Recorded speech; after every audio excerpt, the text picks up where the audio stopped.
Okay. Show me. Alright, fellas, I'm ready to fight. Oh my gosh! That's not me! That's not Cockroach Tony Montana!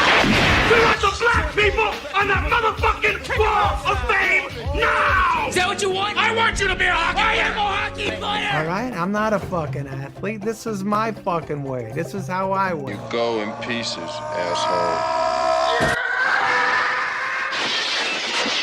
The Where We Gems Movie Podcast, your home for the most underrated and underappreciated films. Hello, and welcome to episode 2 of There Will Be Gems Movie Podcast. I'm Tyler, and I'm here with Ryan. Hello. Tom. Hello. John. Hey. And we're here bringing you another steamy shit hot take on a movie you may or may not have heard of. How's everyone doing tonight? I'm feeling pretty sus. Andy. Ooh, I was going to say that I'm feeling sus, so that's sus on your part. This is a pretty sus conversation just to start off. Seems pretty simpy to me. Well, I saw you, Ben, so you should shut up. Someone needs to explain this whole sus thing to me. I'm still... Play Among Us. That's all it is. Yeah. We, Tom and I have been playing a lot of Among Us lately. So much. Yeah, like literally our vocab is just Among Us vocab now. It's like 2 words, to be honest. Yeah, sus and Kind invented. of sus. Yeah. So, for some reason, I thought Among Us was like a horror video game, even though I've been seeing it's like everywhere. It's more. It's like a Well, I mean, whodunit type of technically game. it's... Yeah. Yeah. It's like Clue, but you all have your own character. And there's no candlestick. But there is sometimes Mr. Green or whatever, or Mrs. Green. Yeah. Or Katie's feet. The only one I can remember now James is Shark. Colonel Mustard. That was the cool guy. I liked Colonel Mustard. And there was the butler. You didn't get it, color. He probably had a generic butler name like Chives or something. Chives? You mean Chives? Chives. Mr. Chives, can you please go grab me some food, please? Maybe he's Irish. That's Chives. Is Chives even Irish? No. No, but you put No, chives it's on not. potatoes. And Jesus. potatoes are the potatoes. That you know? answer right there is so sus. Yeah. I say we vote Tyler. Yep. Yep, voting it out. Vote red. I feel like I'd just be so annoying in those games. I'd just be voted out whether it was like the right move or not. That's exactly what we do. It's I like just try to- it's Tyler. It's like Mafia, but with a lower skill cap. I used to get so annoyed in Epic Mafia when somebody was just like listening to someone babble, and I don't remember how to play, but I remember like there was times I was supposed to not get killed, and the person that had to pick it like would always pick me, and I would get really mad because I Yeah. probably wasn't very good at the game. I've played so much of those. I'm nasty at like Mafia and Mafia clones. Yeah, this game's probably pretty similar then, I would assume. No, Oh, Yeah, okay. then. it's a lot of fun. it's not. It's not over. Like you literally are like controlling a person. What do you even play it on? PC or mobile. PC, mobile. I play it on like mobile with my friends usually, and just like put on Discord. Yep. That's what we've been doing. And we've been streaming on, well, I've been streaming on Twitch. Sounds like a pretty chill time. Shut the hell up. So, this is an interesting thing I came across earlier this week. I kind of wanted your guys' opinion on. So, do you guys ever do the IMDb rabbit hole thing where you look up one thing on IMDb and then suddenly you're seeing like this, like other movies they made, and then holy shit, he was in this movie? Yeah. Always. So, literally I've been all the doing time. this thing too where like I see, oh, they won. This movie was nominated for Best Picture. Oh, what? This didn't win though. What did it lose to? And then I'll go look up the Oscars from that year. And I think it was, I might be wrong. I'm just gonna look it up now before I commit to a year. I think it was the 2009 Oscars. But there's two, oh no, it was 2008. Okay. But there's two powerhouse Hurt movies Locker. in this movie. No, that was 2009 actually. Yeah. Technically, it's 2008, but it came out. yeah, the Oscars in the next year. So there's two huge movies that like came out that year. And I was wondering, would you guys think There Will Be Blood or No Country for Old Men? Which one came out in 2008? No, like which one do you pick? Those were like the big two movies. Which one was There better? Yeah, Blood got snubbed. 100%. I like There Will Be Blood better. I think I do too. There Will Be Blood is quite literally one of 3, maybe on a good day, 4 movies, I literally say that's a masterpiece. I don't think there was a better thing they could have done in that movie. Like, even if you don't give that Best Picture, where I can see how that does win Best Director. I think that movie should win. Yeah, should I like it lost Best? No Country won Best Director and Best Picture. And like, I'm not shitting on that movie. I watched it a couple weeks ago. But yeah, but I think No Country is a fantastic movie. I think in most Oscar years, it's the best movie. But I think There Will Be Blood is one of the most brilliant character pieces I've ever seen. Sole character piece movies I've ever seen that I'm like, oh, that's brilliant. Like the way you just see someone devolve into like literally their not necessarily insanity, but their own goals become so big where they literally become blinded by it. And like one thing I noticed about that, thinking back, I remember I watched it with you like probably a while ago, probably to be earlier in the like early 2010s. We would watch it. I showed you that movie. So I was like, oh, I love this movie. But I was way worse at watching movies back then. Like I was very surface level with a lot of stuff. And even then I remember noticing nothing really happened that entire 2.5 hours, but I really liked it and I was never bored. Yeah. So for that time in my life, for me to feel like that about a movie, it seems really impressive. Well, there's no dialogue for the first, I want to say it's 17 or 18 minutes. I don't remember the exact time, but there's quite literally no dialogue until that not court scene, but when he goes to the town and like talks to the town about like the oil. That was literally the first dialogue. And before the entire that, he already like finds his kid, right? Yeah, like the entire buildup of not even buildup, but the entire like essential character development is done in no voice, and it works so well. And I think like it's because of like such a strong director that PTA is. PTA. Like PTA is such like especially when it comes like very like dark and broody movies, because like one of his, I wouldn't say underrated movies, because I think it won hella awards, but The Master also does that, where like it's very long. People really like it's very long. It's very slow, but it's another one of those movies where it's like, oh, I'm not bored during it. It's just there's just a lot of content going in the movie, but none of it feels unwarranted. Yeah, I've really grown to really like Philip Seymour Hoffman a lot. So like anything that he's in, I think like. Have you seen Capote yet? No, I've actually not seen Capote. Capote is, I don't like. There's like very few movies where it's like, oh, there's no way he shouldn't win the best actor. Yeah. Or like if I was going into like the award, I've seen enough. If I was going to the Oscars and it was like, oh, here's $1,000 to place a bet on someone who's going to win an award, I'm giving it to Philip Seymour Hoffman and Capote, because he is so brilliant. He has insane range. That's like one thing. He's like one of those. He's a character actor that doesn't like take it too far. Though, like, you know what I mean? Like Johnny Depp, kind of. He's like some people point to as a character actor, but he's kind of like. I think he's a little over the top. No, in, like, I think he's like one. I would say he's like one of the most underrated like method actors, because like you hear about Daniel Day-Lewis, who the fuck plays Batman? Well, he never. But you hear about like guys like that, or like even like Jared Leto and shit like that. They get thrown to like where it's not like they're not good character actors, but Philip Seymour Hoffman does not get the recognition he deserves. Yeah, when it comes to being a character actor. I didn't know any really or a method actor. When he died, like it wasn't a big deal to me at the time, but you know, retrospectively, it's like, oh damn, we lost an amazing actor. Yeah. So, before we jump into our review, we think we're gonna make it a thing where we have a little discussion about a movie-related topic before we jump into that. And this week, something I actually picked up in one of the movie Facebook groups I'm in is movies that are more recent, say the last 5 years, that we feel may become cult classics, or a movie maybe that gets lost in time, but that maybe have fallen over the radar that are going to gain a fan base over the next several years. I have a couple of examples, but would anybody else like to start?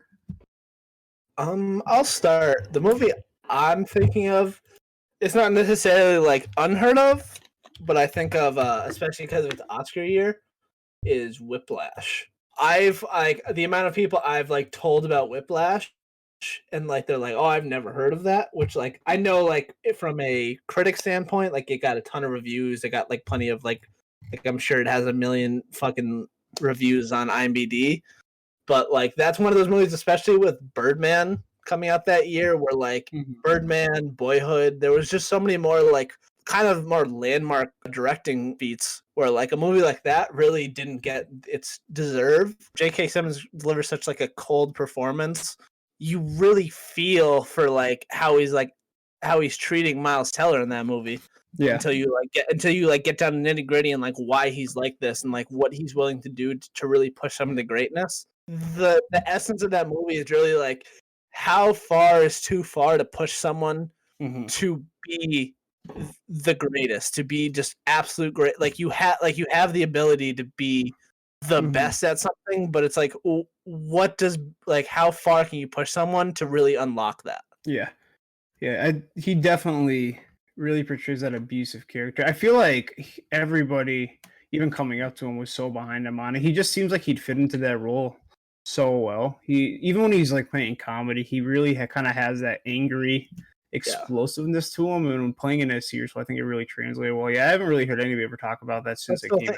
It's one of those movies where like I know it's not necessarily unheard of. Like that was around the year where I really started getting into the like Oscar movies and stuff like that. Whereas like nobody really said anything about Whiplash. Like like J.K. Simmons won an Oscar for his movie, but like besides that, like it was like nominated for Best Picture. But like I can tell you a ton of I've watched the Oscars plenty of times, but I can tell you very few movies that were like, oh, that was a Best Picture movie. It's like it's like it's nice to get the nod. Like just being nominated doesn't make it like, oh, everyone knows that. Do you guys seen Whiplash? I have not. You guys, I think you guys will like that one. You guys got any sweet suggestions that may find that one? I watched recently. I have no idea. It's too new to say whether it will fall under the radar or doesn't have enough people talking about it. But it was something I saw on Netflix. Things are going to be digital right now, but it wasn't a theater release, and I really liked it. And like at a certain point of watching the movie, I realized that I did want to watch it again already. Just seeing things that I barely caught at that point, I'm thinking I must have missed other stuff as well. Yeah. So it is The Devil All the Time. I don't know who directed it. I didn't bother to check, but it's got a phenomenal cast. Yeah, I think it's a foreign guy. I don't think I'd heard of him. Okay. Yeah. I think that movie definitely Robert Pattinson, Tom Holland, Sebastian Stan, Bill Skarsgård, a bunch of people I recognize. Yeah. That's a cast. That's the huge. It's got a people further down too that like. Just like fills out all these little tiny roles with like good faces, good character actors, and everything. It really. I'll just give like a brief overview. So I feel like you guys should totally watch it if you haven't seen it yet. It's on my watch list. So I'm definitely gonna watch it. It has a lot to do with faith. A lot to do with faith. Where that takes people, how seriously they believe in it, what it means to them, how different experiences shape it for them. It follows a couple different characters, and then it does like a time skip and follows characters that were linked to those characters, and it groups it all together in a very nice way. It doesn't spell everything out for you. There's a lot of stuff going on in the background, or they just leave to your imagination to figure out. It was a lot of fun. Yeah, I think one thing, the big thing that you really mentioned about that too. Well, it really seems unique too. You really don't have a lot of like religious like movies like that, especially thrillers. There really are far and few between. I've noticed that one of my favorite types of horror movies are religious horror movies, the non-exorcisms. I don't care I really don't care for most possession or exorcist movies, but like the religious horror, I think that's like a really scary, interesting topic that's a little bit underexplored. But the cast, like you said, I think that's what primes it really to, especially what falls on the radar now. It looks like it did so with the critics, but that cast is so stacked that there's so many people I think that are going to have a following throughout at time that this is going to be something that maybe has potential to be looked back on.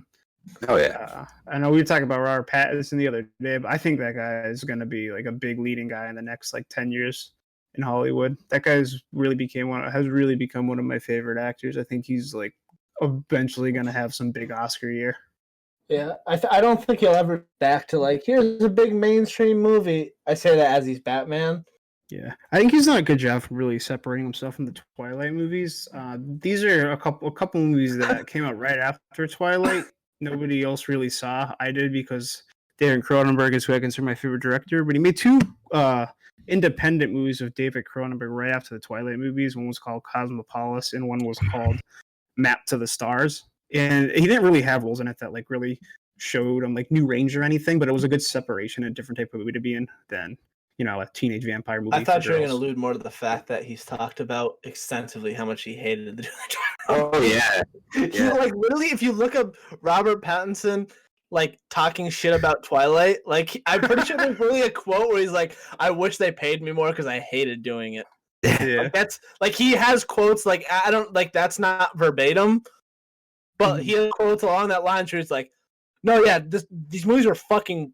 Just dumb. Like I didn't want to do them, but it was a fat paycheck, so it's like I have to. And I'm under contract. I didn't see. I want to look that up now. I want to hear him just tear the Twilight movies apart. That sounds incredible. Yeah, I thought I read somewhere where he didn't quite understand what he was signing up for at first. Like he just wanted to do indie movies, and that's all he was doing. And then all of a sudden, a young actor. That's like 2008. Like, it's like, oh, that's cool.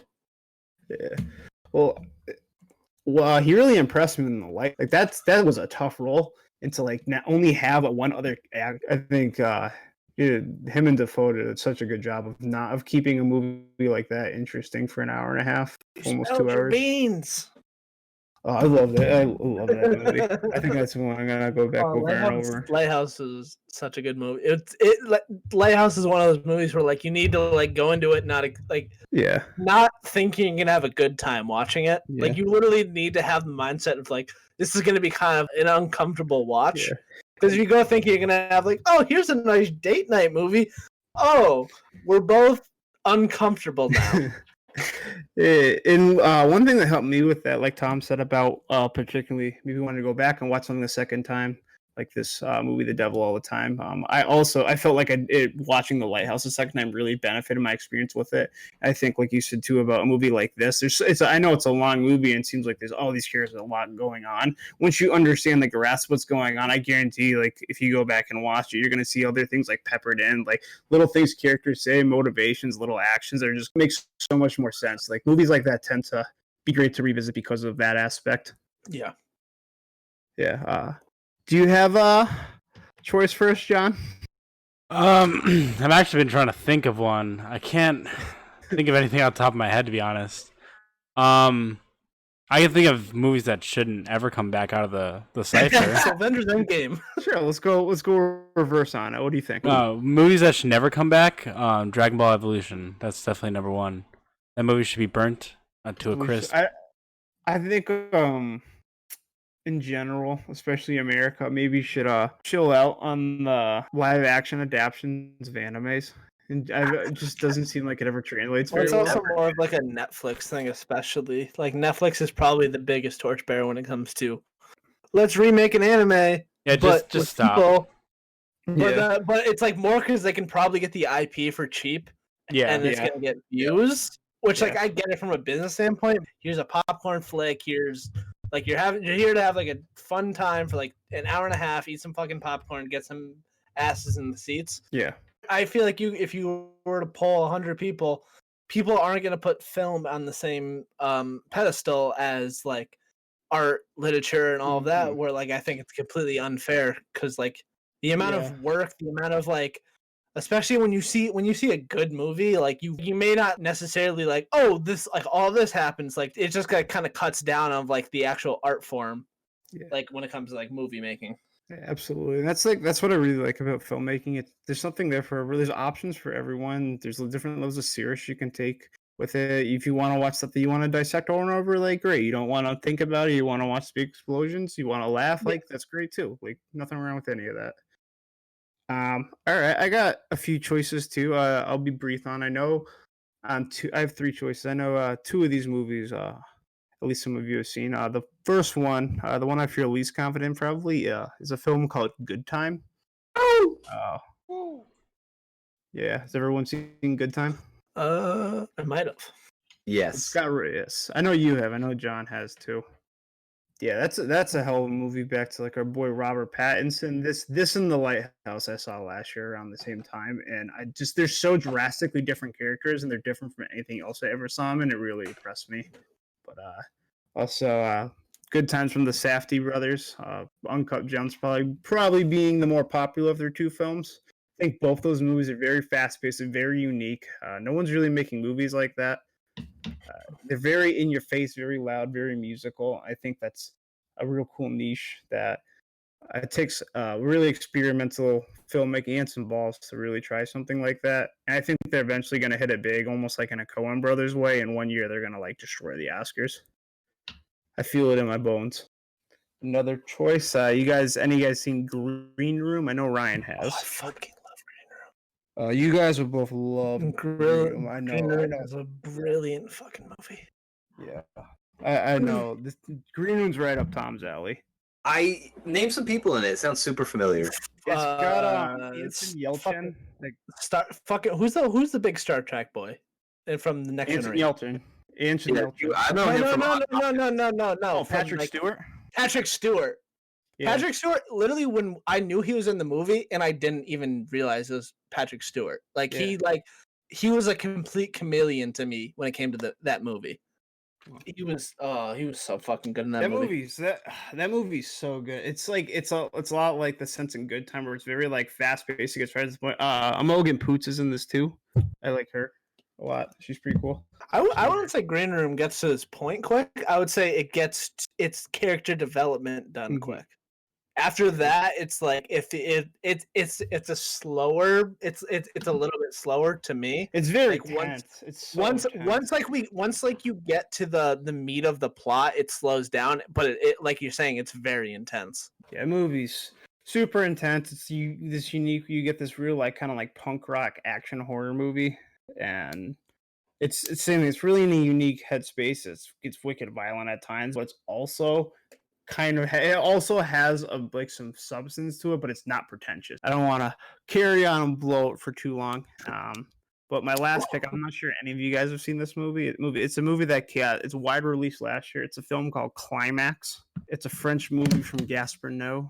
If you guys have ever heard of him, he's a very experimental filmmaker, probably better known for some more very disturbing in-your-face movies that are very raw. I Stand Alone, Irreversible, Enter the Void. Those are more popular movies. But this is a movie that's very experimental. It's like shot out of order. It's chopped up.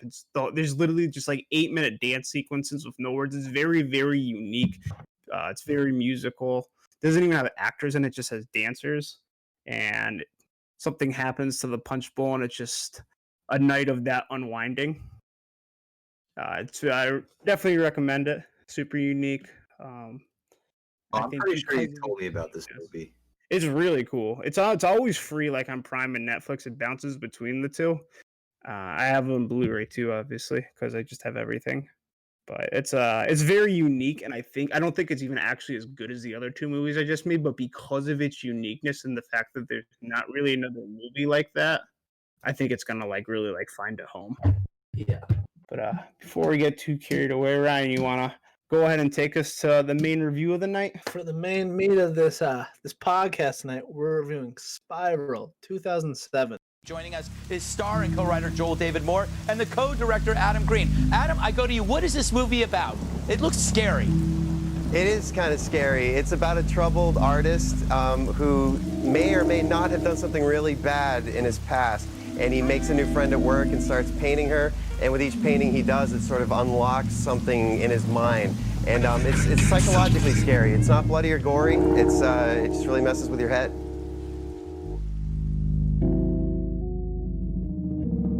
She's pretty. Who's she? Nobody. Well, you have a good imagination. You should paint this, Mason. I don't do scenery. Just people? Like the girl in your sketches? No one sees them before they're done.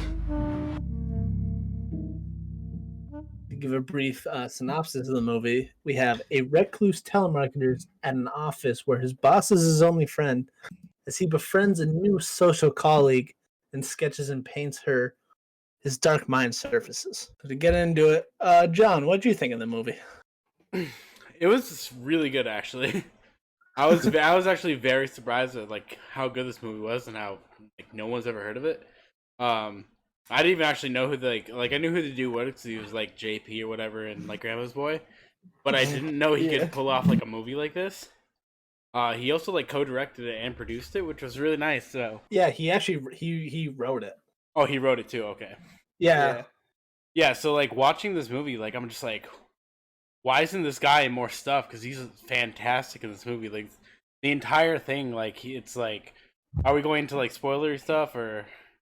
No, let's just do a brief thing. I want to hear everyone's thoughts first, and then we'll get into the meat of the movie. Yeah, like I think this movie's just something you gotta spoil to really talk about it. Yeah.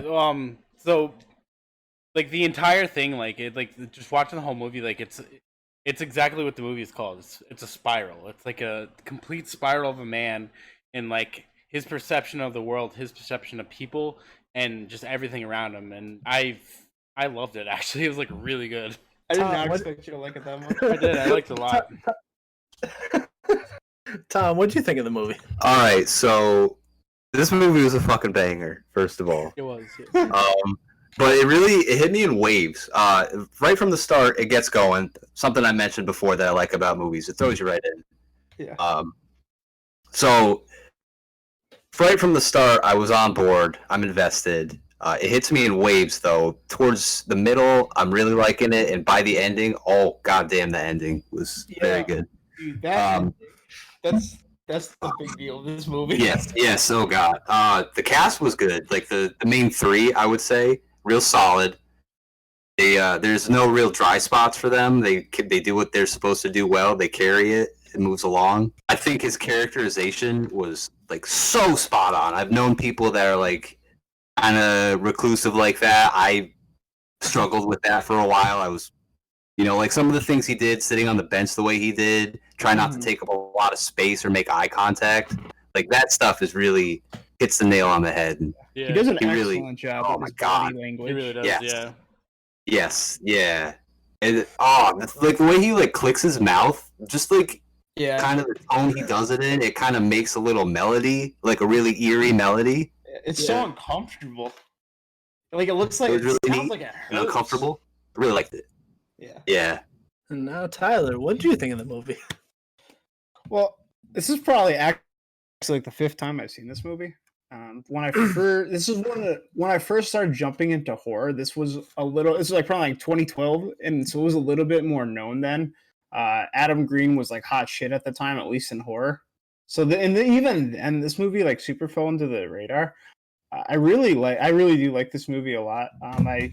It feels very believable to me as something that like an amateur person could make too.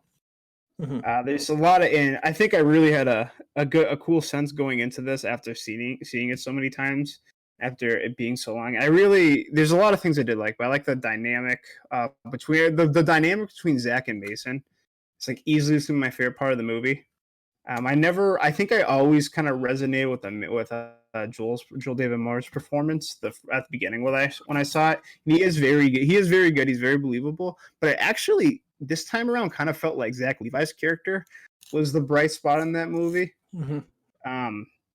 Something I picked up on that like I never had before is, do you guys feel like Amber, the girl, we haven't really talked about her yet, but Amber, the girl that Mason meets in the movie, and do you feel like her and Zach almost use Joel to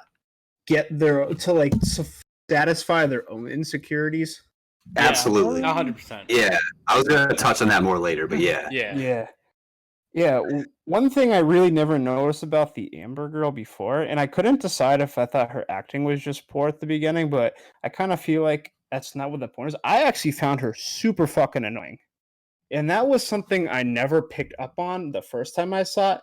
but it's actually really smart because she's kind of a cute girl, and there's this whole she seems to be ignored by everybody else there, and everybody else seems to just be like pretty put together normal person. So I think she has her own even social disorder too. Yes. Yeah, But it's 100%. more of she's the overshare and like just can't stop type. So I think her meeting this dynamic with Mason, where he's the polar opposite of that, they just bounce off each other. Where he's happy that someone's paying attention to him, and she's happy someone will just sit there and listen and let her run her mouth. Yes. Yep. It's super smartly written. Then you have like Zach, who's clearly I think he's very insecure. Like he just constantly talks about like all these chicks and how cool he is being the boss. Yeah. Realistically, he's like the manager at like a telemarketing. Yeah, I think Zach's character in the movie is honestly Zach's character in the movie was so guarded in the way he like acts and presents himself. There really is layers to him that like the film touches on. Like you get that a little bit, but like it's more like left to the viewer to be like, oh, like this is why this happened. This is why he acts like that. Like he gives off a vibe as just like the alpha male misogynist, but like there is like really more to him. Or like that, where like to me, it's much more of a face he puts on more than he's like, this is just him as a person. Like right. Like in reality, he does this to perpetuate an image about himself that he's trying to put forward. Yeah, and you see he really does like on a pure friendship way care about Mason. And I think that's what really reveals the other side of him, that he's more than just this type of person. Yeah, especially like once you get to like the third act of the movie, like you really start to understand, like as much as you can say he's using him and stuff, like he's quite literally the only person in the movie besides Amber at points where he actually gives a shit about this guy. Like everybody else is willing to take shots at him because he's an easy target. Nobody really gives a fuck about him, but he's willing to literally do anything to like make sure he's okay. It's depending on the situation you see Zach's character in, you see different sides of him that are very contrasting. Like you said, he's trying to put out that perfect image of himself, adapting to the situation. But there's one scene in specific that you do really see who he is. Say we can get into like the start of the movie to also like segue into that, or we open the movie, it's very like jumbled, like you don't really know what's going on. Yeah. And then Mason wakes up and immediately calls Zach's character. He's there to talk to him. He essentially talk him down off the edge. As much as like it's like, this is kind of annoying. It's annoying. This guy's calling me, but he's like willing to spend the time to like, talk to you. Go drink water. Go like it's like go take a pill and then go back to sleep. And like for Mason, like he's willing to really be there for him, even if he doesn't want to be. Yeah, and after seeing this a bunch of times now, it's really it gets right into it. Like we alluded to earlier, it's really interesting where we don't understand what's really going on with Mason, but Zach does. And it's like almost the annoyance of the whole movie, because like what's going on, it's something that's literally just been happening for like a long time, but that's so unbeknownst to us that it adds like a lot more depth to the Zach character when you see that going on, like on rewatch of it. Yeah, it's really retrospectively like especially once we get into like the ending and stuff. Like there's a lot that like Zach's holding on to, especially when it comes to Mason. Where like you understand, especially the way he acts to everyone else. He has this like very bro persona, but then when it comes to Mason, he comes like the most like caring person. Like he's willing to listen to Mason, like in any of his little tangents, anything he's like talking about. Like he very willing to listen what's going on. Do you feel like it's because everybody else in the movie he can feel like he can be himself around Mason, whereas everybody else in the movie is kind of a douchebag to Mason too? Yeah, like you have to get the vibe that like they grew up together. There's more than just like a workplace. They clearly know each other for a long time, where like it's like, I understand how you work, how you tick, so I know how to like act around you. I know like what I can say to you, and to present even from like the very right off the rip, like this camaraderie between the two. Right. They seem like very different people. Like one Zach is very clean cut. Wow, I forgot the other guy's name. His real name. Mason. Joel. No, I know his real name. Joel. Okay, yeah. So Joel is more disheveled. He's got the I guess nerdier look, where Zach is like he's trying to look like the GQ guy or whatever. And so he walks up to him. He walks up to him at his desk, and he's in boss mode. He says, "You've been late," blah blah blah, and then it shifts to they know each other, they're friends, and at that same time, Zach starts like loosening his tie, rolling up his sleeves, kind of loosening up and becoming himself around Mason. Yeah. By the way, this character's name is actually Berkeley in the movie. Yeah. We really called him that. We're just it's Zach Levi, so we're just gonna call him Zach because I think it's easier. I think we're just more comfortable with that than trying to say Berkeley. What about more into the relationship that Mason has with Amber and how that their dynamics play off each other? For me, like at least like after the rip, obviously it's like kind of like very standoffish. What from Mason's character, where like he's letting this girl ramble, which I also think it like tells more about Amber's character. As much as Mason isn't giving anything back necessarily, I feel like she feels like he's hearing her, like he's listening to what she's saying. Like her words aren't going in one ear out the other. Like you said before, like the way she like talks to everyone, like everyone probably writes her off, but like Mason seemingly like actually gives her the time of day, as much as he's like literally doesn't say a word to her when they like first meet. Like I want to say he says like maybe 1 or 2 words the entire initial meeting. And it's just her just ripping everything out. I got the impression it was almost like he wasn't used to someone communicating with him at all. Yeah. And maybe in a way he didn't know how to respond to that. And he still really does until like she pulls the whole, "Hey, let me walk you home." Yeah. Yeah, like he just does. I just feel like he just doesn't know how to be in that position because no one but Berkeley. He's very socially inept. Mhm. Is like very off the rip. The film's not very quiet about telling you that Mason is not well versed when it comes to anything social. Yeah. So even back to the beginning of the first scene where we were first talking about this, almost it's like, oh, this girl's like an illusion or an apparition. Some blonde girl has basically been following Mason around more or less the whole movie. And then if we go back to where Amber walks him home, he goes up in the apartment.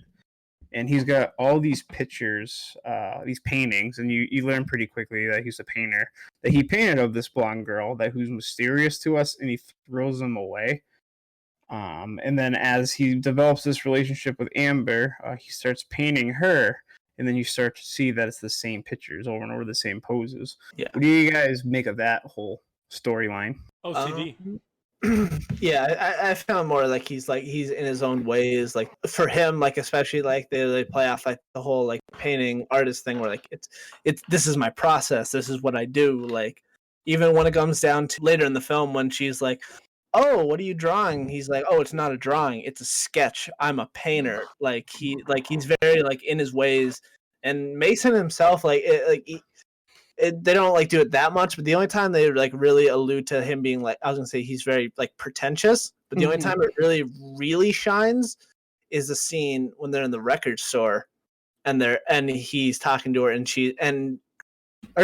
he's with Zach in the record store and he's like, "Oh, here's a smooth jazz album," and he's like, "Smooth jazz doesn't exist. Like that's not jazz." Like he's very pretentious and like, this is how it should be. So when it comes to painting, he's very much the same way. It's like, no, this is how it works. Like, I don't care what you have to say. Like, this is how I paint. This is how it should all go. He's very routine with everything. You really notice that too, is if you notice he has these same shots where he comes out of the bathroom in the morning and his lunch is on the counter. He grabs it and walks out the door. He grabs his backpack. He's very routinal. And perhaps it's kind of why you see these same pictures over and over. It's almost like this is what he needs to do. Yeah. He doesn't know any other way to do this because he's so routinal. Back to the jazz. This is something I felt a little bit of a disconnect with the movie. Obviously, the jazz is supposed to be a little bit metaphorical to Mason, but I didn't feel like that was developed super well. And I kind of felt disjointed. Did you guys feel like you picked up more than that? So for me, I found the jazz to be a mindset of how Mason felt. Like, except for like the only time I felt like I'm not too sure what's going on is like one of the times when he puts on jazz when he's painting Amber. Yeah. But besides that, I would say, especially when it comes like the score of the movie, when there's jazz playing, Mason's mind is in disarray. Yeah. Because it's very like, especially the way he describes jazz, Yeah. like it's very, it's not supposed to be like easy listening. It's supposed to be harsh. It's supposed to be like in your face. Like it's because then the only time in the movie when there isn't jazz as a score is when him and Amber are in like perfect sync. Like he's feeling happy. He like he's feeling at least happier. Like, and at that point in the movie, it was like for like maybe like 10, 15 minutes. The only music in the movie was like actual songs. Yeah. But besides that, it was all aggressive. It was all like very aggressive jazz music where like it gave you this feeling that like personally for me, I think the whole movie is like supposed to be filmed as you're watching Mason's mindset. Right. Because you can really tell when the movie is portraying like a very like dark, like uncomfortable character. Like it's all the scenery is generally pretty dark, pretty glary, or even when it's not like dark, the camera's then like fisheyed or it's blurred. Like it gives this idea of like at least for me, it gave the idea like it's shot from Mason's perspective. Like this is how Mason is currently feeling.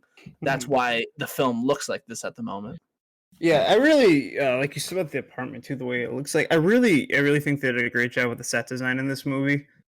The apartment looks very realistic. How I would expect someone like Mason, especially with his painting, to have his apartment look.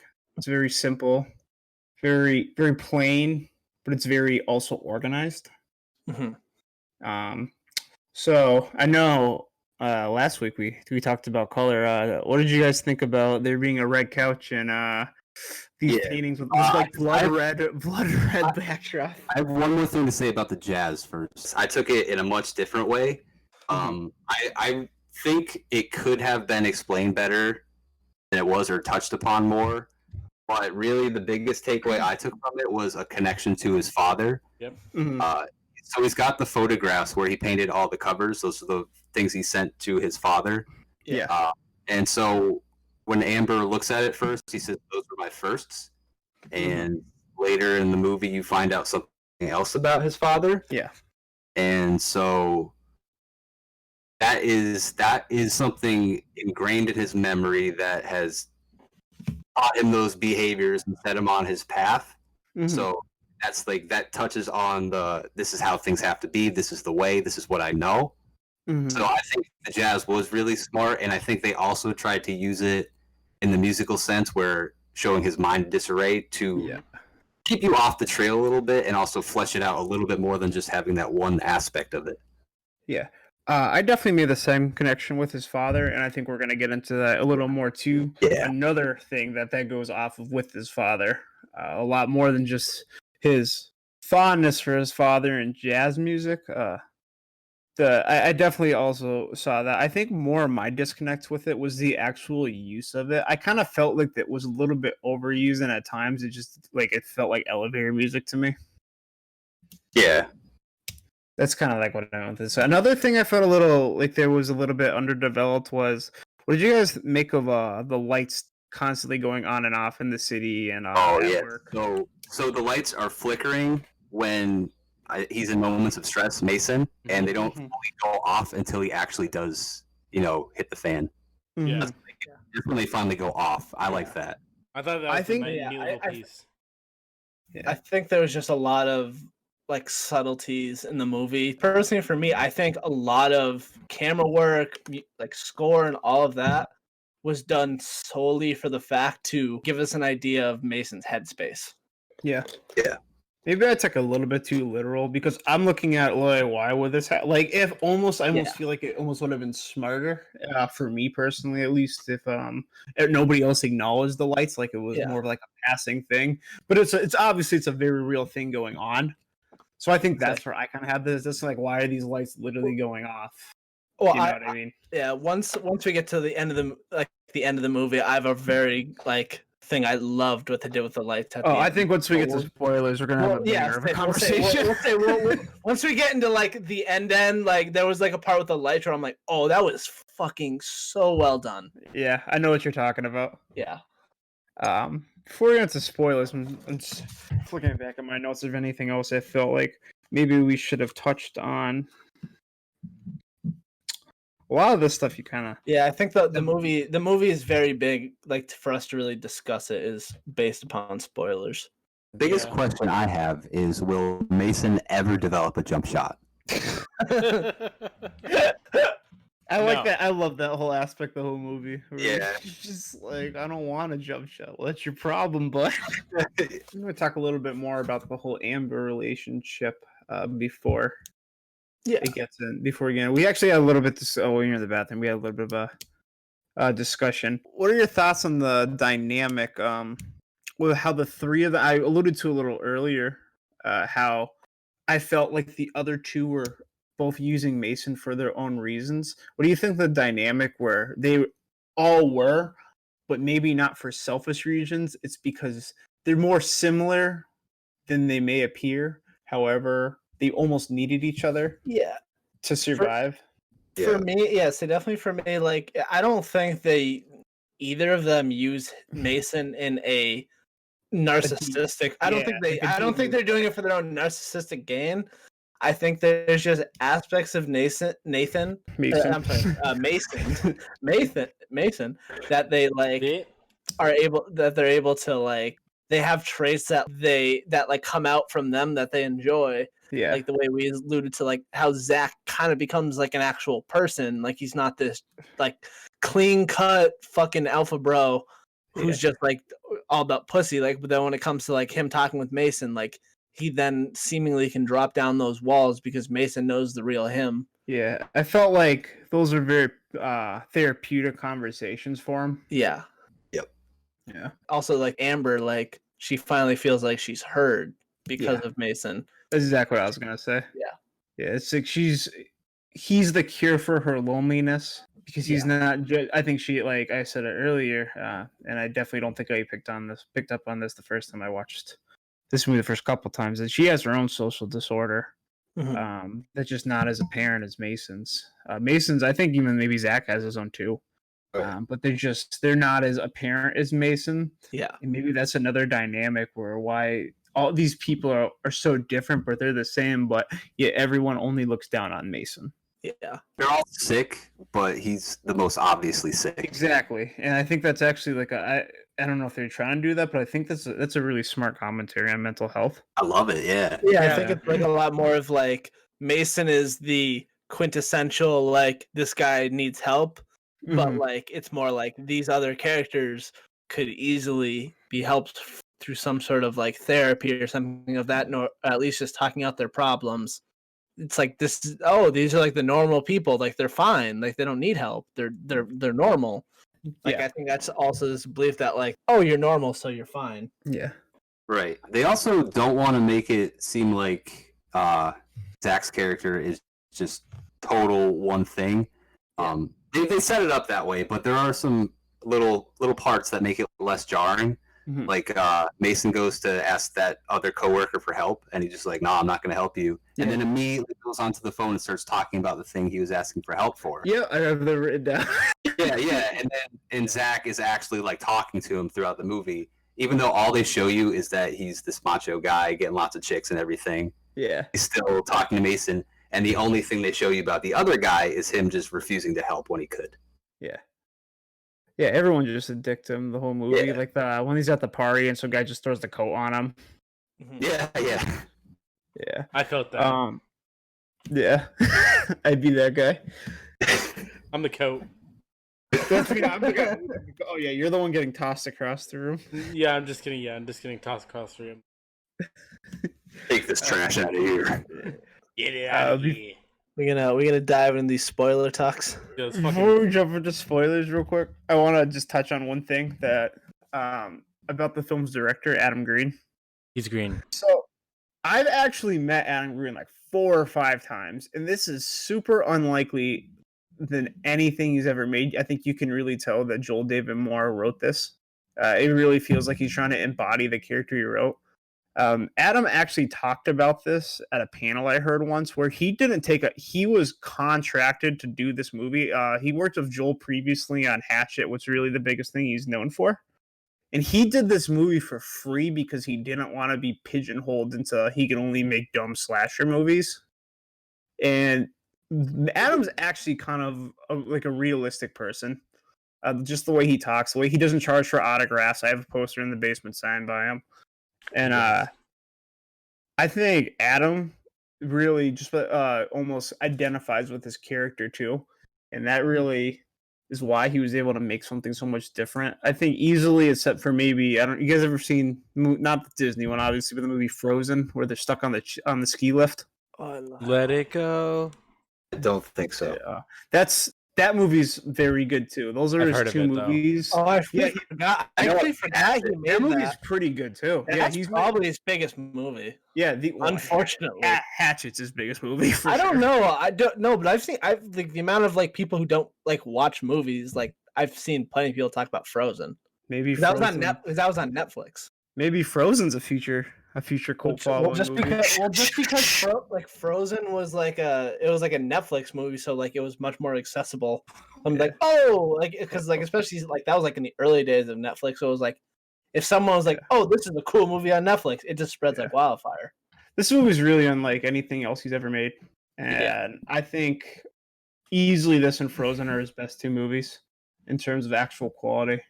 Yeah. In terms of like directing actors, like those two movies definitely pull more out of the actors when it comes to like his directing. Yeah, but I think he's kind of in a career right now, and I think maybe returning to try to make a movie like this could be a good change of pace. I'd watch a sequel. Yeah, well, I don't know. I don't think I'd want a sequel to this movie. Spiral 2, Electric Boogaloo. Oh, okay, I'll watch that. Exactly. It's gonna be like what's that Santa Claus movie? I don't know. The trash can one. The trash. Oh, Silent Night, Deadly Night 2. Yeah, it'd be Silent Night, Deadly Night 2, where it's just a where it's like, how are these movies connected? It's just a clip show of the first movie for like the first 50 minutes, then 20 minutes of this guy like walking around the summer, just like killing people. And then eventually, he ends up in a Santa suit at like an orphanage where like he grew up. All right, now let's get into the spoilers of this boy.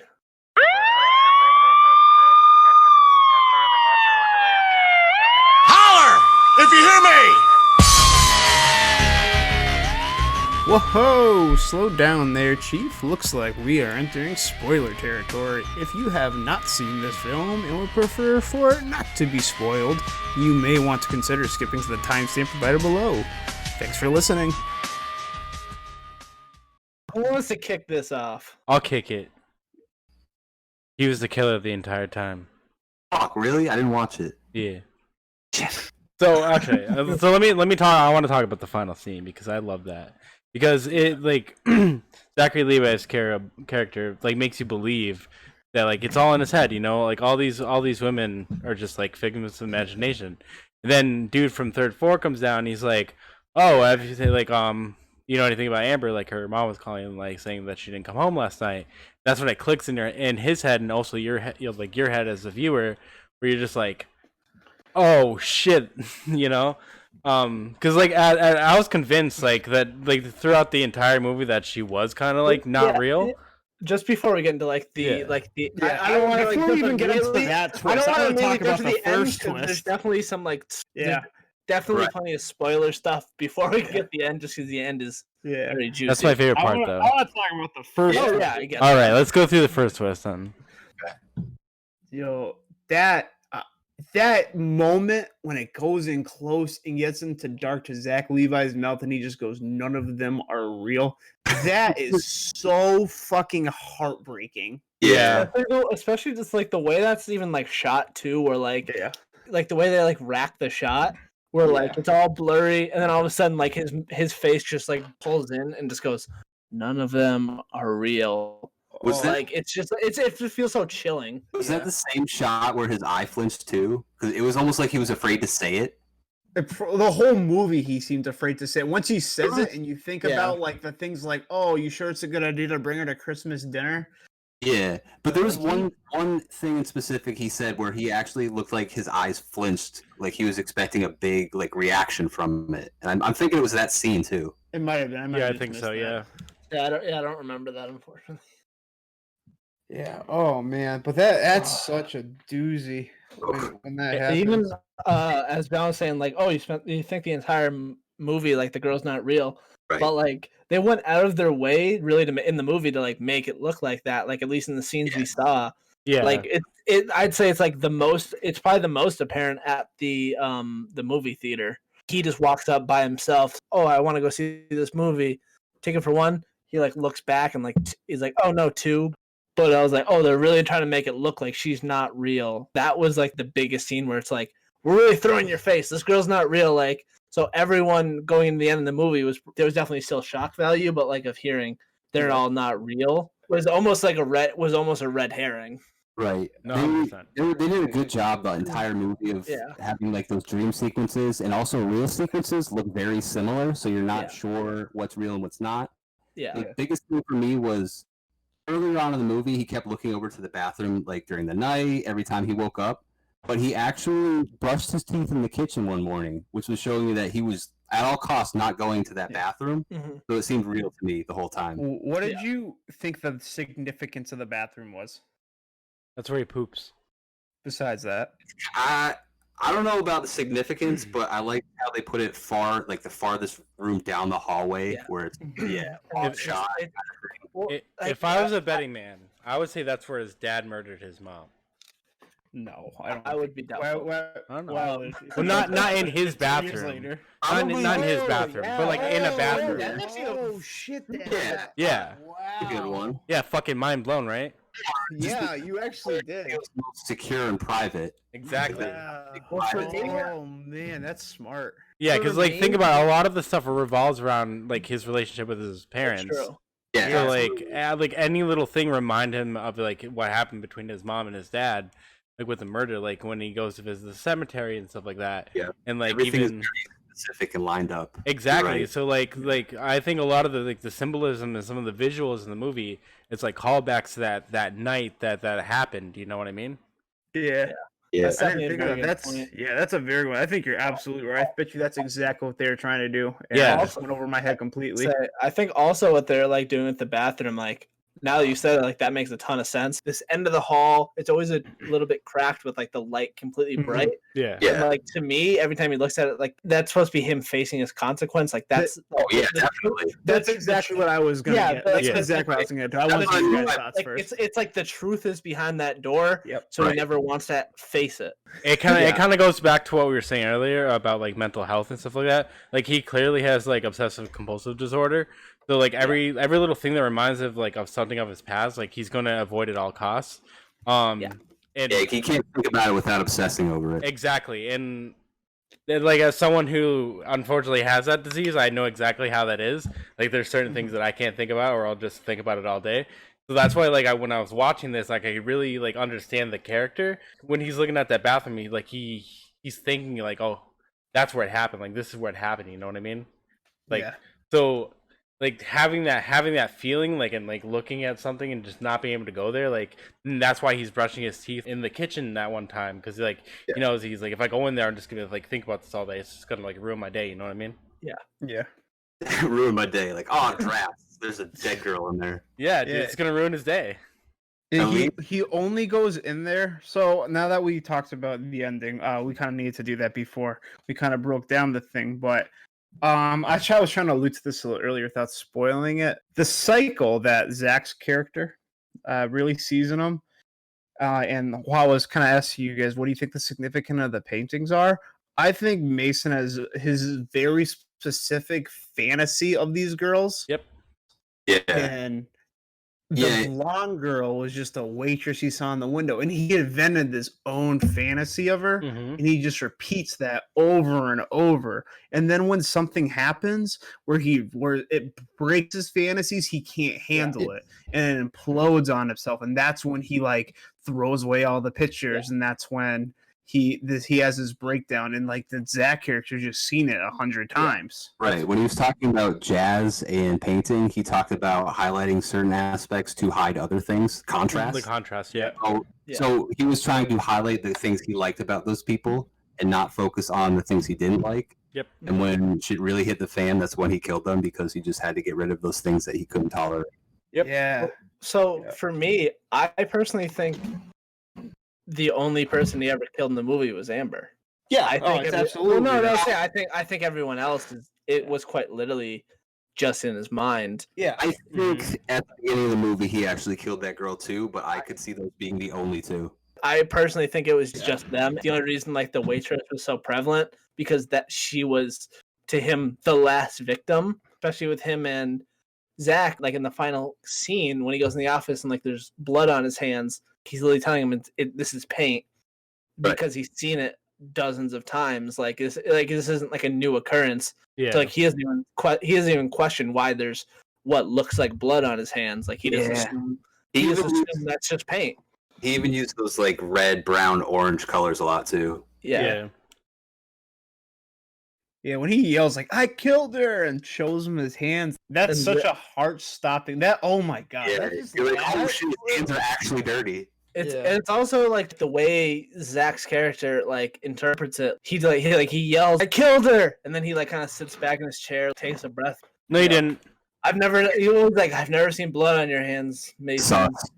But I've seen, but I've seen red paint on your hands a dozen times. So nicely. Yeah, because there's like especially like in that last scene, like the last scene, and then I just want to get back to like even like the Christmas scene where like I feel like that's when you really start to see his character have like you saw layers before, but like I want to say like the Christmas scene is like the first one you actually really saw how much he's willing to do like to protect Mason. Like he says to like the girl, like I'm the only one who will say what I'm thinking to his face that I would say behind his back. Like he is very much like being as truthful as he can to this guy.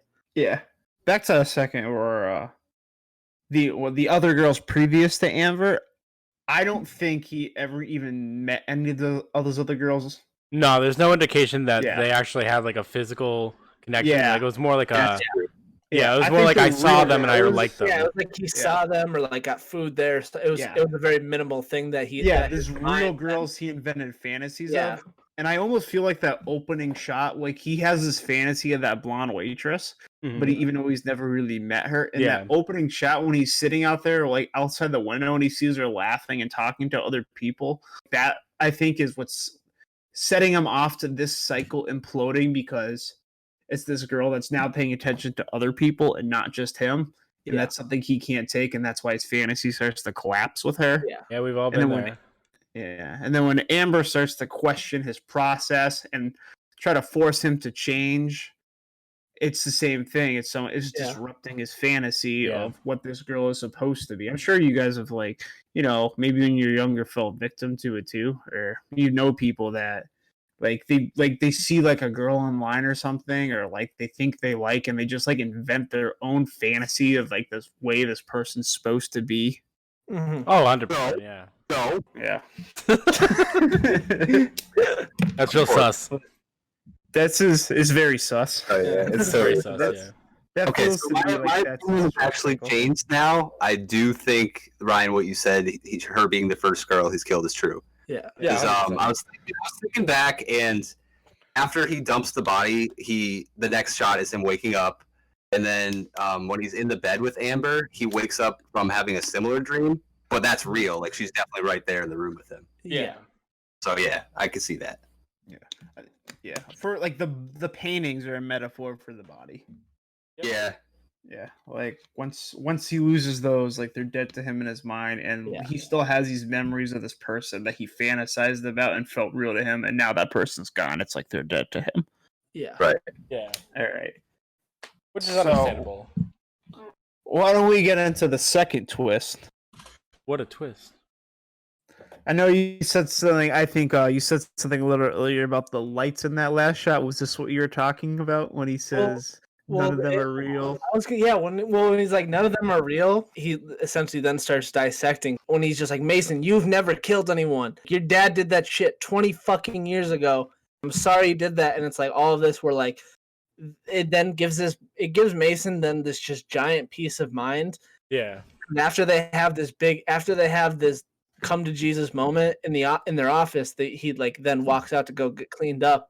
And during all of this time, like the lights were off the entire time, and then he walks out of the office and they just click back on. Yep. And, like, it feels, and like for me, like it just felt like this little, like it's just lifting off him. Now he's like, Exactly. Like he's like, this is why I'm like this. Because even the music, the Yep. music is excellent. Because then after we get like a nice soft song instead of this very harsh jazz. To me, like his mind is now just clear. Yeah. Like, he's like, I've never killed anyone. All these people are fake, and I can't get it through my mind. Yeah. Yeah. And that's the same song, and that's like the same song that plays. I thought this part was a little disjointed too, where there goes that little montage where the soft song plays, and he goes sees his mom at the cemetery. Yeah. I felt that was shot super well. It sounded good. It looks good. I thought when he was actually there, that little kid walking away was supposed to. I think that's supposed to be him seeing himself, seeing himself when he was a little kid, essentially losing both his parents. Yeah, he like walked under the umbrellas to like go through that little doorway to like a memory, basically. Yeah. Mm-hmm. Yeah, actually, I like that scene a lot because it really like that's when the movie opens up a little bit too. You kind of see like what's going on like in his mind, because before that really it doesn't really explain anything, but after like that scene, that's where you kind of figure out like about the dad stuff and all that. The way they went into it felt a little out of place to me, but I thought the actual scene itself, like that was probably the best cinematography in the movie. Yeah, and some of the best, like actually just the nicest looking and sounding stuff, though. Yeah. I thought in the funeral scene, the music at that point was jarring, but then once the ending comes around and it does the same kind of happier music, it makes total sense. Yeah. So, but at first, I thought it was a little jarring and weird. Yeah. Yeah, it's you're talking about when he reaches in his pocket and then like it uplifts after like you realize that she really was real this whole time. Yeah. Yes. Yeah. That's so it goes from being for me like so heartbreaking. I've seen this movie so many times and I know it's coming, and I literally teared up. Like it was so heartbreaking just seeing that happen to this guy you just spent an hour and a half with. Everybody's fucking mean to him. Yeah. And then it just turns around. It's like so like touching and uplifting when even though like he just murdered someone. But she was real. Yeah. Not the right. But even then, when he's like sitting on the bus, like I think he's at that point, like he doesn't think she's real. Like he thinks like what happened was fake. Because I don't think even when he pulls the tickets out, he thinks it's from Amber. I think he just thinks he did it himself. Yeah, like he just bought them for himself. Yeah, like it's like even then, like he's like at that point, I think he's still in denial. He not even in denial. Like he like if he's been made to believe like everything he like anyone he's ever killed hasn't been real. Like he thinks he's done this a dozen times, and then when he has this moment, like he doesn't think that's real. Like he just feels uplifted. Like and I think that's why the movie's like he still has like that feeling. He's like I'm just gonna go somewhere. Like I'm not feeling tied down anymore. I agree that he. Maybe you guys just picked up on that and I did it because that makes way more sense. Yeah, because I looked at it like he pulled the ticket and it's like, no, you're wrong. Like she was real, but then by that virtue, doesn't he have to acknowledge that none of the other girls were real except for this one? Yeah, and I don't think he's ready to just like make a jump like that. So it actually makes more sense what you guys are saying, where he just feels like he's free of it. I think because it was his best friend telling him that, like an outside perspective telling him that's been there the whole time. And also they made a point of Zach saying, I will say what I'm thinking, even if it's talking shit right to his face. Yeah. They let you know that he has no reason to lie to him and he knows him very well. Yeah. And also the lights don't change on the bus after he pulls out the tickets. And I think they would have done that. Yeah. Yeah, that makes sense. So just like how precise a lot of the like score and filmmaking and like cinematography was, like I think there would have been a visual change again if he thought like I really think it's just him pulling out. It's like I just feel free now. I just want to get away now because like I don't feel hunkered down. That I'm literally a murderer.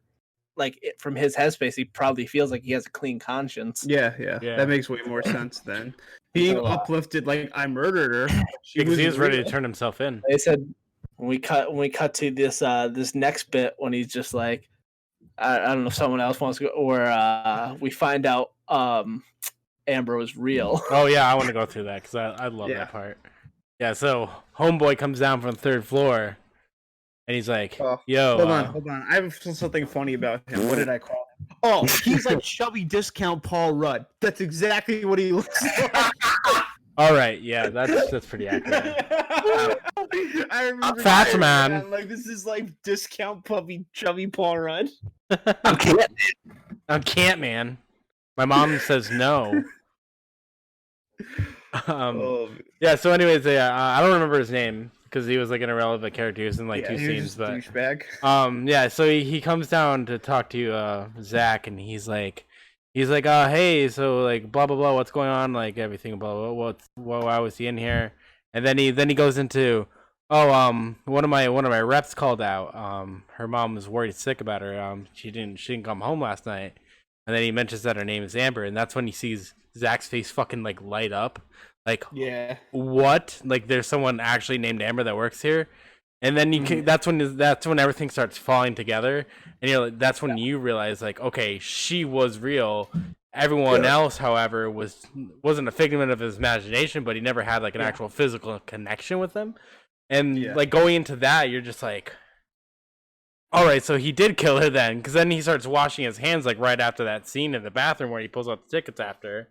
And it's actually like blood washing off his hands, and like and he sees the blood in the sink. Exactly, yeah. So like that part, like there's like 3 twists in the span of 5 minutes at the end of the movie, and I love that, if you will. TM.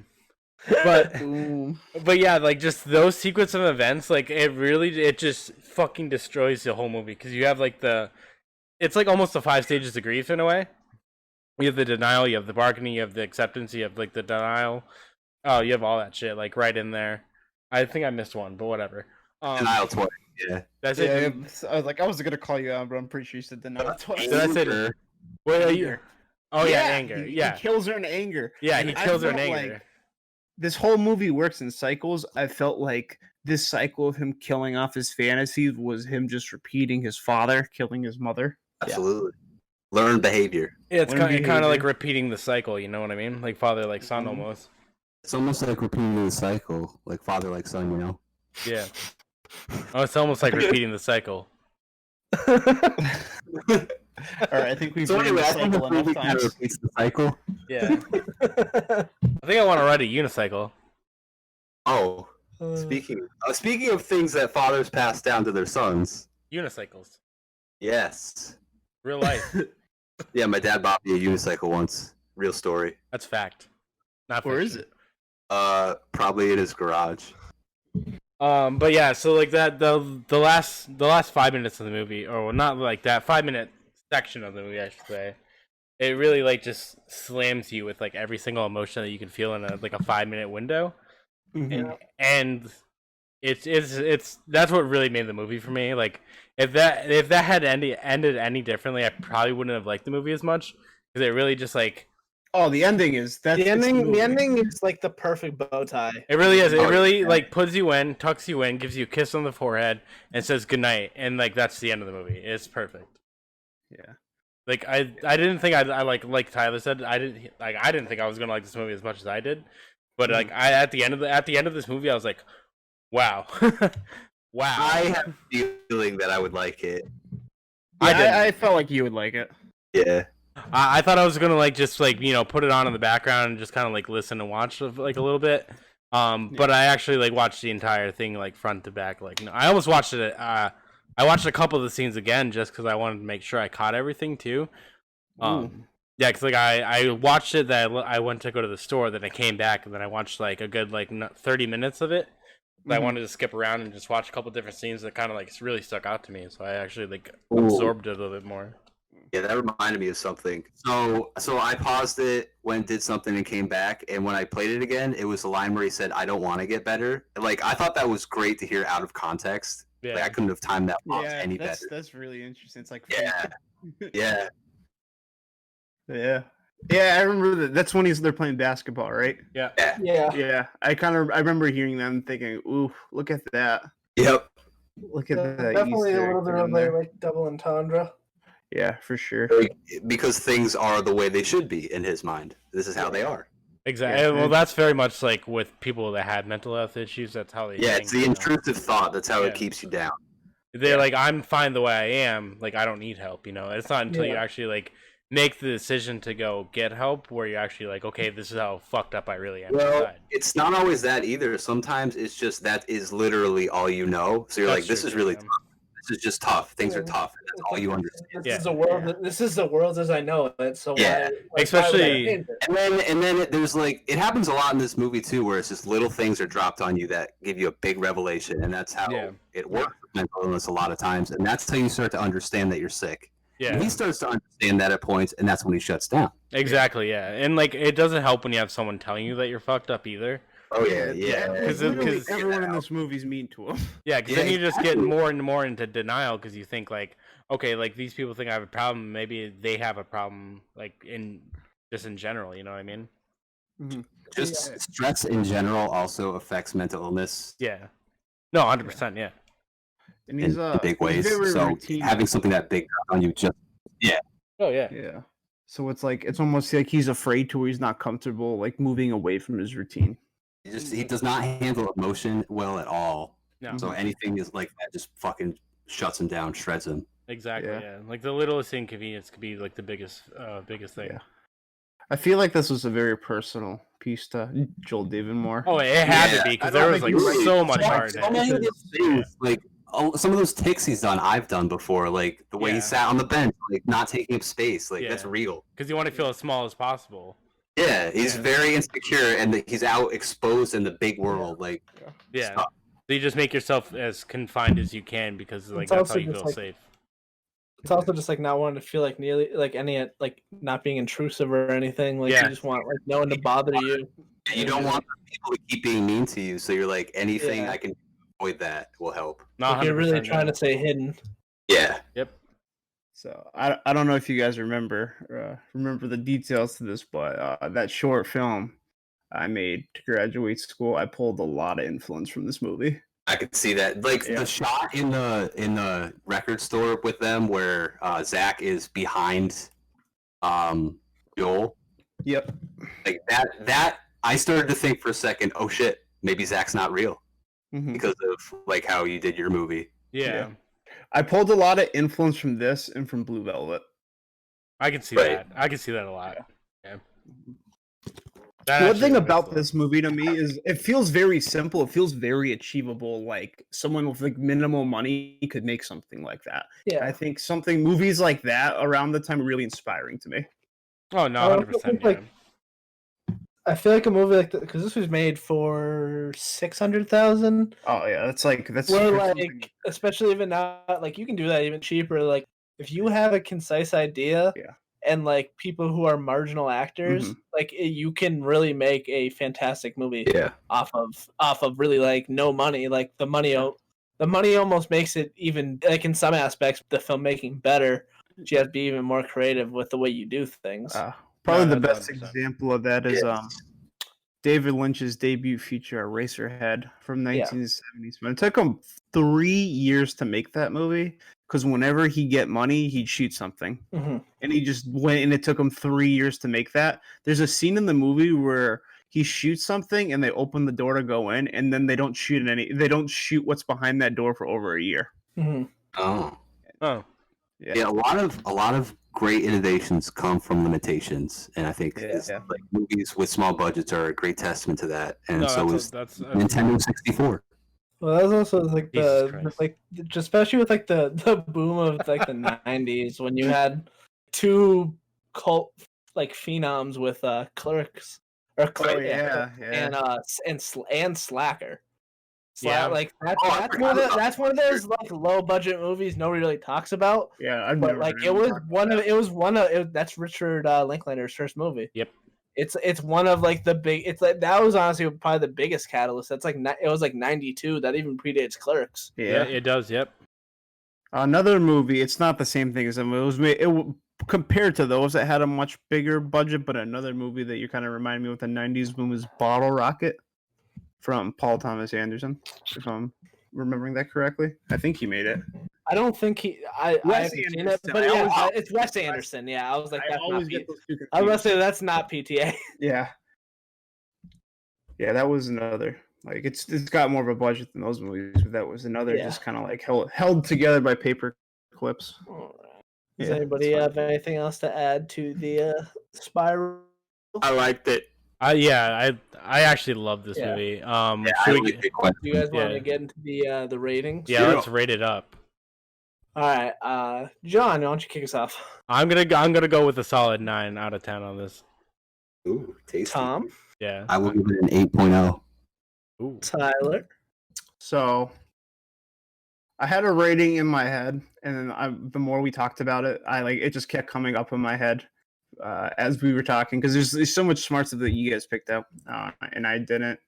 I think there's a little bit of the photography is a little elementary at parts, but true. And some of it's a little rigid, some of it looks a little, but it's what to expect. But I think the ending to this movie is just so incredible. This movie is extremely underseen. I'm gonna come in a little bit lower than you guys. I'm gonna come in at 7.5 out of 10 on this. That's what I wanted. I'm at 7.5 until the ending. Yeah, the ending shot it up from an 8 to a 9 for me.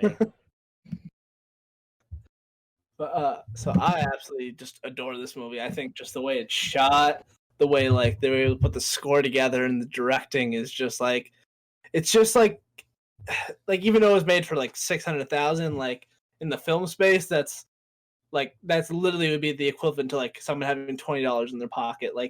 Yeah, the idea you can make a movie. The idea you can make a movie for that cheap, finding actual sets, it's almost unfathomable. Yeah. I know that Adam didn't take any money for this movie. I'd be willing to bet that Joel also didn't take any, if any, of any at all.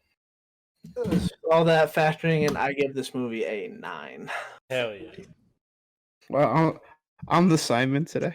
You are the Simon, yeah. This movie is honestly one of the best movies I've seen in a while, and I watch a lot of garbage. It really takes you by surprise. This movie is it's true hidden gem. I'm honestly more surprised. This is a 40 meta. Yeah. I don't know how, because this movie is fantastic. Yeah, I like Shallow Grave, but I like this twice as much as that movie. Right, I did enjoy Shallow Grave quite a bit. Me too. Yeah. I was surprised at both these movies, but this movie really stood out way more than that movie. Yeah, I think Shallow Grave. I think it's just a more put together movie, where this had a lot of concepts, but. And they do hit you in the right. They do hit you in a good way. So I don't know. Maybe not. I don't know. Actually. I think this because I think this movie's deeper than Shallow When I was Grave. watching it, 100% especially after knowing what happens, I don't know really what you cut out of that movie. I think this movie is pretty concise and. No, I'm not saying it's something that you can. No, cut out. I know what you mean. Yeah. I just mean I think everything was relevant. I don't think anything was oh, that was kind of a weird loose end. I think a lot of it you made even if there's stuff that it may not have come through how they wanted it to. I don't think anything in this movie was just kind of there to be there. I think it was all very precise and all kind of important. Yeah. No, 100%. I can't think of any scene that needs to be out of this movie or anything. It's really. I'm not saying anything needs to. I wouldn't say that's cut it. I just meant in general. I feel everything there was a place for everything that we were shown in the movie, and nothing felt it pulled me away from the plot line. It had really good flow. Yeah. So that's gonna bring us to a shiny 33.5. So it's IMDb 6.4, Metascore 40. It looks like we are well above both of those. I don't know what that averages out to. We did it. That's got to be somewhere. Yeah, that's somewhere in the low 8s, I guess, with us. 8.5. Is that a gem? I'd say this is definitely a gem. It's 100% certified. It is a gem. If it's above, I would say if it comes out above a 7.5. Yeah, I think it's definitely worth watching if it comes out above 7.5 average. Yeah. Yeah. So, Tom, what are we watching next week? Ooh, all right. So I got a tasty one picked out for you. I like a tasty. So this movie satisfies a couple categories that we're looking at. I believe this is a movie that underperformed in the box office. This is a movie that I haven't heard talked about a lot. There are a few people in this movie that are pretty big names, and because of that, this movie would probably fly under what people know them for, and also the director. So, this movie is 2003, Ridley Scott directed, Matchstick Men, Nick Cage and Sam Rockwell. Yeah, Nick Cage, not the bees. Matchstick Man? Matchstick Man. Oh, I don't even know what this movie's about, so if I don't know what it's a about, it's Ridley Scott probably... movie that I've never heard of. I'm excited. Yeah. I'm so excited about this. I'll give you a brief overview. So, Nick Cage and Sam Rockwell are two con men. They're partners. Ooh, and it's a con movie. yes. So the funny thing about this is Nick Cage's character actually also shows some like mental illness stuff. Like it's good character development too. Yeah. That's a nice segue from this movie to that one. Uh-huh. All right. All right. So we'll see you back in episode 3 with Matchstick Men. We are There Will Be John's Movie Podcast. I know at this point you'll be able to find us on YouTube. We are currently working on other outlets where you can listen to us, and we'll see you next time. Teehee.